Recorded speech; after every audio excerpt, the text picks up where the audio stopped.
दृष्टि पीसीएस के daily PCS जी के प्रोग्राम में आपका स्वागत है। शुरुआत करते हैं पिछले अभ्यास प्रश्न से, जिसमें हमने आपसे पूछा था स्मिशिंग क्या है। आपके ऑप्शन थे option A debit card, option B long message service, option C short message service या फिर ऑप्शन डी सॉफ्टवेयर। तो इस प्रश्न का सही उत्तर है विकल्प सी, शॉर्ट मैसेज सर्विस। आप में से कई हुए इस प्रश्न का एकदम ठीक जवाब दिया है। चलिए अब आगे की बात को एक्सप्लेनेशन से समझते हैं। फिशिंग के बारे में बात करें तो एक प्रकार का एसएमएस यानी लघु संदेश सेवा और फिशिंग हमले का एक रूप है। इससे मोबाइल या ईमेल पर धोखा देने के उद्देश्य से टेक्स्ट मैसेज भेजा जाता है। फिशिंग हमलों में अक्सर ऐसे संदेश शामिल होते हैं जो वैध स्रोतों जैसे बैंक, सरकारी एजेंसियों या प्रसिद्ध कंपनियों जैसे प्रतीत होते हैं। ये ऐसे संदेश होते हैं जो प्राप्तकर्ता को तत्काल कार्रवाई करने के लिए प्रेरित करते हैं एवं इसमें लुभावनी सामग्री शामिल होती है जो प्राप्तकर्ता को किसी दुर्भावनापूर्ण लिंक पर क्लिक करने के लिए प्रेरित करते हैं। एक बार जब पीड़ित लिंक खोलता है और उस पर क्लिक करता है तो उन्हें एक धोखाधड़ी वाली वेबसाइट पर ले जाया जाता है। एक बार जब पीड़ित की संवेदनशील जानकारी मिल जाती है तो हमलावर व्यक्तिगत लाभ के लिए धोखाधड़ी करने के लिए मैलवेयर इंस्टॉल करके पीड़ित के डिवाइस से डेटा चुरा लेता है।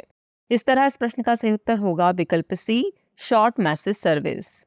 चलिए अब शुरुआत करते हैं आज के एपिसोड की। तो पहला प्रश्न है, सी डॉट की स्थापना कब हुई थी। आपके ऑप्शन है 1984, 1985, 1988 या फिर 1999। तो इस प्रश्न का सही उत्तर है विकल्प ए, 1984। चलिए एक्सप्लेनेशन देखते हैं। सी डॉट की बात करें तो इसका पूरा नाम है centre for development of telematic. इसकी स्थापना 1984 में हुई थी और इसका मुख्यालय नई दिल्ली में स्थित है।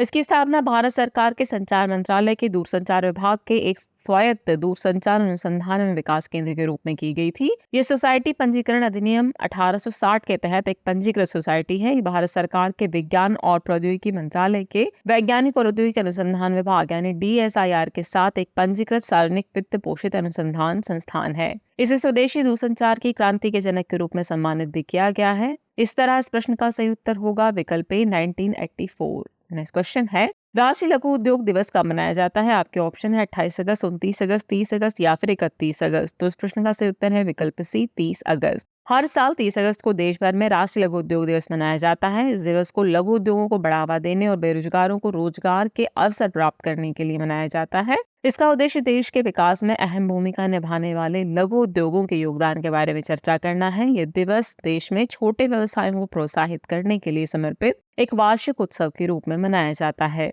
गौरतलब है कि भारत सरकार ने देश में छोटे व्यवसायों के समर्थन के लिए 30 अगस्त 2000 को लघु उद्योग के लिए एक व्यापक नीति पैकेज की घोषणा की थी। सूक्ष्म लघु एवं मध्यम उद्योग मंत्रालय के अनुसार लघु उद्यम ऐसे उद्योग हैं जिनमें 1 करोड़ से 10 करोड़ रुपए के बीच निवेश और 5 करोड़ से 50 करोड़ रुपए तक का टर्नओवर होता है। इस तरह इस प्रश्न का सही उत्तर होगा विकल्प सी, 30 अगस्त। अगला प्रश्न है, कंपाला घोषणा किससे संबंधित है। आपके ऑप्शन है जलवायु परिवर्तन से, पर्यटन से या फिर ड्रोन हमले से या फिर बैलिस्टिक हमले से। तो इस प्रश्न का सही उत्तर है विकल्प ए, जलवायु परिवर्तन से। महाद्वीप पर मानव गतिशीलता और जलवायु परिवर्तन के बीच अंतर संबंध को संबोधित करने के लिए प्रवासन, पर्यावरण और जलवायु परिवर्तन पर कंपाला मंत्री स्तरीय घोषणा यानी KDMECC को अपनाने के लिए महत्वपूर्ण कदम उठाया गया है। ये कदम 48 अफ्रीकी देशों द्वारा उठाया गया है। इस निर्णय पर केन्या और युगांडा द्वारा सह-आयोजित राज्यों के सम्मेलन में चर्चा की गई है। इसे अंतर्राष्ट्रीय प्रवासन संगठन यानी IOM और जलवायु परिवर्तन पर संयुक्त राष्ट्र फ्रेमवर्क कन्वेंशन यानी UNFCCC द्वारा समर्थन प्रदान किया गया था।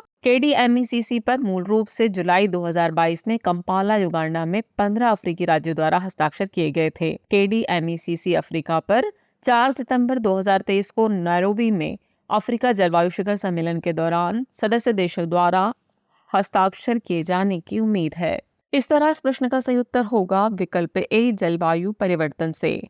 अगला प्रश्न है, धौलपुर करौली टाइगर रिजर्व कहाँ स्थित है। आपके ऑप्शन है मध्य प्रदेश, कर्नाटक, राजस्थान या फिर गुजरात। तो इस प्रश्न का सही उत्तर है विकल्प सी, राजस्थान। हाल ही में राष्ट्रीय बाघ संरक्षण प्राधिकरण यानी NTCA ने राजस्थान में धौलपुर करौली टाइगर रिजर्व की स्थापना को मंजूरी दी है। बता दें कि मुकुंदरा हिल्स, रामगढ़, विषधारी, रणथंभौर और सरिस्का के बाद राजस्थान में 5वां बाघ अभ्यारण्य या टाइगर रिजर्व है। गौरतलब है कि यह भारत का 54वां टाइगर रिजर्व भी होगा। चलिए अब बात कर लेते हैं राष्ट्रीय बाघ संरक्षण प्राधिकरण के बारे में। तो ये पर्यावरण, वन और जलवायु परिवर्तन मंत्रालय के तहत एक वैधानिक निकाय है। इस संगठन बाघों के संरक्षण के लिए वर्ष 2006 में संशोधित वन्यजीव संरक्षण अधिनियम 1972 के प्रावधानों के तहत किया गया था। इसका उद्देश्य प्रोजेक्ट टाइगर के निर्देशों के कानूनी अनुपालन हेतु इसे वैधानिक अधिकार प्रदान करना है। इस तरह इस प्रश्न का सही उत्तर होगा विकल्प सी, राजस्थान। अगला प्रश्न है, हाल ही में दुनिया का पहला इलेक्ट्रिक फ्लेक्स फ्यूल व्हीकल कब लॉन्च किया गया है? आपके ऑप्शन है 28 अगस्त, 29 अगस्त, 30 अगस्त या फिर 31 अगस्त। केंद्रीय मंत्री नितिन गडकरी द्वारा 29 अगस्त को दुनिया का पहला BS6 stage 2 electric flex fuel वाहन लॉन्च किया गया।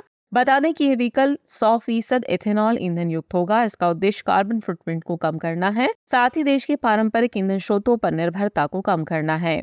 वहीं फ्लेक्स फ्यूल व्हीकल के बारे में बात करें तो ये ऐसे ईंधन युक्त वाहन होते हैं जो एक साथ कई ईंधनों का प्रयोग कर सकते हैं। इस तकनीक की खोज 1980 में हुई थी। इस तकनीक का उपयोग करके ग्रीन हाउस गैसों के उत्सर्जन में भारी कमी को लाया जा सकता है।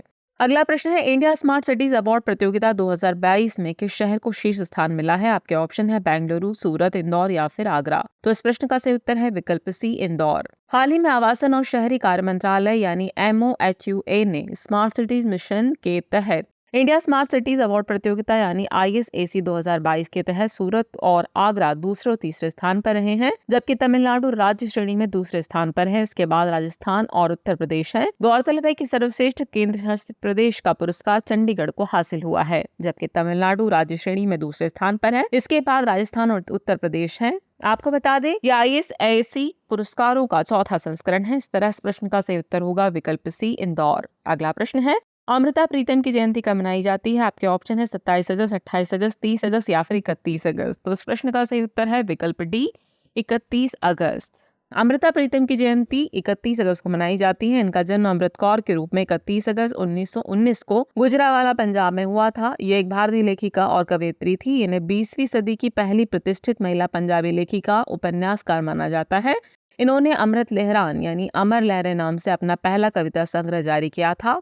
उन्होंने 1936 से 1943 तक कम से कम 6 और कविताओं के संग्रह प्रकाशित किए। 1956 में अमृता प्रीतम को उनकी कविता सुनहदे यानी संदेश के लिए साहित्य अकादमी पुरस्कार दिया गया। साथ ही यह पुरस्कार पाने वाली वह पहली महिला भी बनी। इस तरह इस प्रश्न का सही उत्तर होगा विकल्प डी, 31 अगस्त। चलिए हम पहुंच गए एपिसोड के अंतिम प्रश्न पर। तो अंतिम प्रश्न है, संगम साहित्य किससे संबंधित है? आपके ऑप्शन है संस्कृत, तमिल, कन्नड़ या फिर तेलुगु। तो इस प्रश्न का सही उत्तर है विकल्प बी, तमिल। चलिए एक्सप्लेनेशन देख लेते हैं। तमिल की प्राचीनतम रचनाओं को संगम साहित्य कहते हैं। इसका नाम कवियों की सभा यानी संगम के नाम पर रखा गया है। इनकी रचना लगभग 2300 वर्ष पूर्व की गई थी। ये साहित्य कृतियां द्रविड़ साहित्य के शुरुआती नमूने थे। संगम युग के दौरान दक्षिण भारत पर 3 राजवंशों चेरो, चोल और पांड्य का शासन था। इस तरह इस प्रश्न का सही उत्तर है विकल्प बी, तमिल। चलिए हम नोट कर लीजिए आज के एपिसोड का अभ्यास प्रश्न। सफेद पूंछ वाला हिरण किस देश से संबंधित है? आपके ऑप्शन है America, option B Thailand, option C South Africa या फिर ऑप्शन डी रूस। तो फिर इस प्रश्न का जवाब कमेंट बॉक्स में देना न भूलें। जल्दी मिलते हैं नए एपिसोड में कुछ और नए सवालों और